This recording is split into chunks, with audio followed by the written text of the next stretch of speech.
fishing, it's in my soul.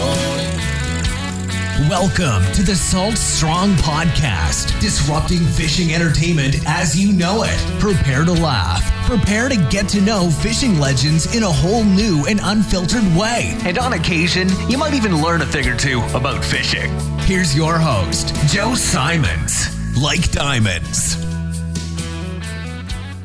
This is the root of all problems in America right now. Hey everybody, Joe Simons, like diamonds, back again, Salt Strong Unchurched. And no, this is not a political thing. This is not saying, oh, it's because of Biden or Trump or anything like that. This is really going to dive deep into the conversation I had with one of my buddies who's been doing ministry work now for, probably a couple decades. This is a full-time job for him, and he does a lot on the ministry side of things. And one in particular is going to prisons, to jails, to talk to mostly men, ironically, from what I'm about to share in a little bit, mostly men who have, done everything from theft and drugs to literally killing people and are in prison for many, many decades. And so there's, it's sad, obviously, hearing their stories. And there are some that truly do want to become better people. And it was just whatever. It was one of those mistakes, and they've learned and they've come to accept Christ, why they're in jail, et cetera. But sad part is it really is a vicious cycle.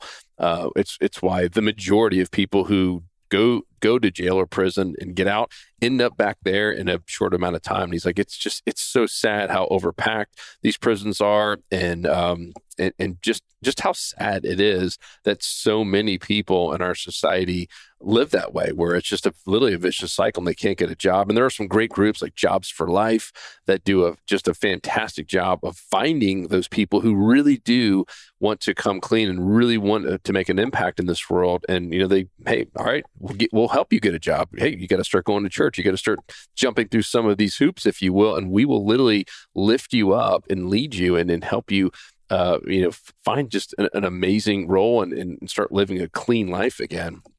But all that being said, he my buddy had mentioned through all the prison meetings for decades of going to all these different prisons and meeting one-on-one with them and speaking in groups, and then even getting called in to different family disputes where, maybe there's a kid who's gone off the kind of the deep end or is, doing some horrible things like cutting their wrist and things like that. And he's like, Joe, I've found just over and over again in every one of these scenarios, it's not 100%, but it is pretty doggone close, that there is one root issue with all these men I'm talking to in prison, with all these kids who are slicing up their arms and literally, they call them cutters. You've probably heard of that before. He's like, there's one root issue.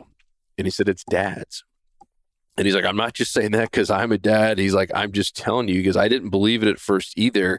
But the more I've talked to all of these people who are just, they don't have directions, they don't have guidance, they're lost and they feel hopeless. It all boils down to a dad problem. And this is for guys and girls that he's had to intervene and talk with or talk out of something or just listen to them and kind of be a guide and a counselor. And he's like, it is wild that almost every single person that he has met and spent time with in these prisons either did not have a dad, had a dad that left them, had a dad that was just never there, had a dad that also was in and out of jail. He's like, it is crazy sad. And then I sit on a board here locally that is trying to really just end homelessness, starting with child homelessness here in town. And they're having the same type of stats keep popping up over and over again with all the homeless people. They've identified them. These are not just people who live off the grid and don't know who they are. And for the most part, they do get arrested for little petty things. And for the most part, the people know who they are in town. And especially with the kids. I mean, all the homeless kids have been identified. And it's the same thing in almost every one of the scenarios with these homeless kids. I mean, there's like 300 plus homeless kids just in Winter Haven, Florida. It's a small town.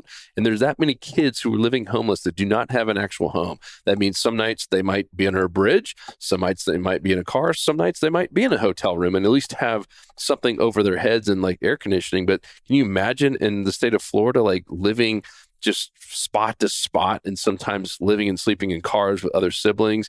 But in every single case, almost every single case, it's usually a dad issue. Where there's no dad around, it's usually the mom is coming up saying, yeah, my husband left me, or that, he's hasn't been around, or he's in jail, or whatever it is. And I'm just trying to get by. I'm trying to support these kids. And then it's just heartening. I mean, how many instances they just keep saying over and over again, it's a dad problem. And that doesn't mean that moms can't play a role in being a great parent. They are. I mean, as you know, if you're a female listening to this, I mean, the moms provide the loving and the nurture and the care. I mean, it takes two to do this together.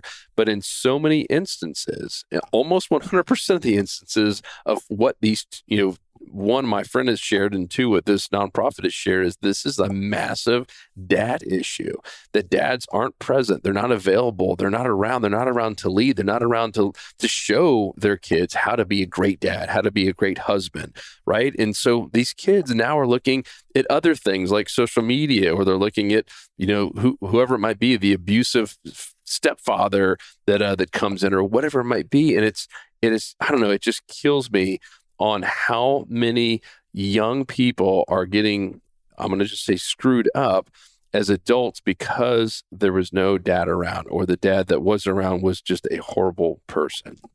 And I know that's not you if you're listening to this, but there are some things that we can do as dads, or even as moms. One, I mean, if you are a single mom, make sure that you spend a lot of time getting the right dad in place. If you do have kids, if you are a dad, step up to the plate and be a righteous man. Right? I mean, it kills me just seeing some of the dads that I've seen in and around places that I visited that aren't stepping up, that are just kind of bums and worthless, and not creating a really good atmosphere, and certainly not being a great role model for the kids. I think just even being present. I am not a perfect dad by any stretch of the imagination. Never pretend to be. I miss out on stuff. In the last 2 months, I've missed out on a couple things that I probably needed to be at, but something else came up and I did feel bad. But at the end of the day, I am present and I am home every single night for the most part. And when I am, I try to be as present and as available as possible. But more importantly, I'm just trying to show my kids how to be, a God-fearing man, and how to show my kids how to know Christ, and how to be a great husband, and how to treat a wife, that you don't slap your wives and call them ugly names. No, you absolutely love them. And I mean, even looking back on two girls that I dated at different times in my life prior to being married, that were, how should I say it? Crazy, I guess, is the nicest way to say it. After the more and more I met them, and this is so sad because they were not stable, which is why I ended up breaking up with both of them. And it was, looking back, the root cause was dad problems. One, the dad had died. There's obviously nothing he could do, and then the mom, just had a poor choice of the men that she brought around. And the other one, the dad had just flat out left the family and just kind of disappeared for more than 10 years, like nowhere to be found. I mean, can you imagine what that does to a child who needs to have a father there? And so I know I'm going a little bit on a pedestal here and kind of preaching on this one, but it just hit me so hard after having this conversation, and how many different times in the Bible it talks about the father and the importance of the father being there in a family. I mean, it kills me to know so many people are suffering and don't have hope and don't have any guidance or direction because their father either wasn't there, happened to pass away, or might be in jail, or once again was just a bad person because maybe they didn't have a father in their life, or maybe they had an abusive father and all they're doing is copying, what their dad did. And we had an instance like that here with our own daughter, where a young man was being quite abusive, and it turns out the full investigation on this, I mean, he was doing just bad things, and it turned out his father was also abusive, and he was just following the footsteps of what his dad was doing. I mean, it's so sad that happens, especially to young children like that are, they don't know the difference, right? They're looking up to a dad. And if they don't have a dad, they're looking up to something or someone else that could be absolutely detrimental. If all they're doing is looking up to rappers and thugs who, obviously are saying really, really inappropriate things about women and about drugs and about everything they do in life, if that's all they know and that's who they're looking up to and that's their father figure, what do you think is going to happen when they get a little bit older?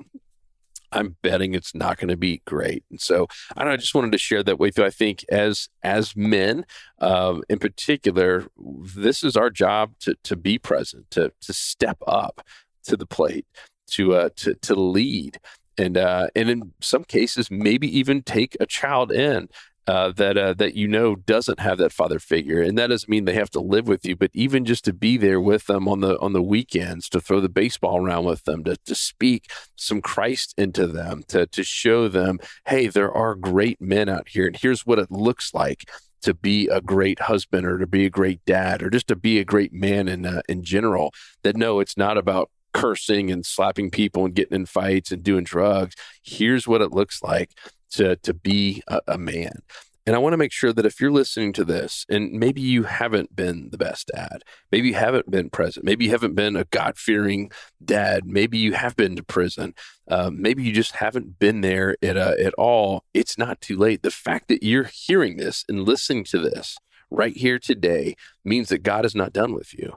That means you can always change the present and the future. You can't change the past, but we can certainly focus on what we can do today, what we can do tomorrow, and what that's going to do for the long-term impact of our kids and grandkids, et cetera. I mean, think about that, right? What I shared earlier, all it takes is one man to just be a pitiful excuse of a man and not be around, to abandon the family. And now that has lasting impacts on that next generation and possibly even the generation after that and possibly the generation after that, all because one man doesn't stand up and do the right thing and leaves his spouse or whatever it might be. And so, men, I'm asking you is either whether you're a father or not, or a dad, but just as a man in general, to step up, to lead your family, to lead your friends, to be an example, to lead some other kids out there. Go out there and take them fishing, have a great conversation with them. And I think a lot of it is just listening. It's amazing what kids will tell you when you just sit there and give them some time and attention. And sadly, because we're all so busy with life, I know I've fallen in that trap as well, that sometimes we tend to just assume all these kids have it figured out. No, they are looking to us as parents, and especially dads, boys and girls, to give them guidance, to show them the right way to do things, and to lead a family. So I urge you to obviously take it seriously, but to take steps to do something right away. And every time I had that reminder, even after I finished with him, I went straight home. And as soon as my kids got there, I literally ran up, gave them hugs, just those small little things. Hey, tell me about your day. And hey, I know my son Jackson really loves building Legos, and Savannah loves skiing, and Shauna loves just doing anything in nature. I purposely did something with all three of them there over the next 24 hours. And I just ask them how things are going and what they're loving in school, just the small stuff. And it's amazing, just that little time with them and having that engaging time with them, doing something that they love with me. It's wild how that changes our dynamic. It's wild how it changes their attitude even around me.